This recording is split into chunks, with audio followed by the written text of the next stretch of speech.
Kanor, may bago gali nga executive order si Mayor nga ginadilian ang pagbaligya sang makahulubog nga ilimnon mag alas 10 ang gabi. Kag mga estudyante nga naga-eskwela nga naga-boarding, nga ginabawalan naman sa paglagaw sang distura sang gabi para iwas disgrasya.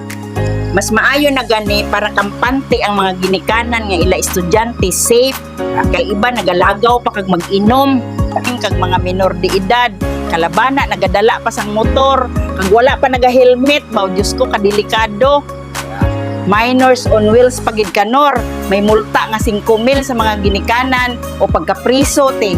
Mayo man na Ang makita nila nga minor de edad nga nagalagaw nga curfew hours, ina daw pagkadalon sa DSWD kag ipatawag ang ilang mga ginikanan. Mayo na gani para iwas sa gamo kag tawhay ang banwa ta, suportahan ta ni para sa kalinungan sang aton banwa Binyang.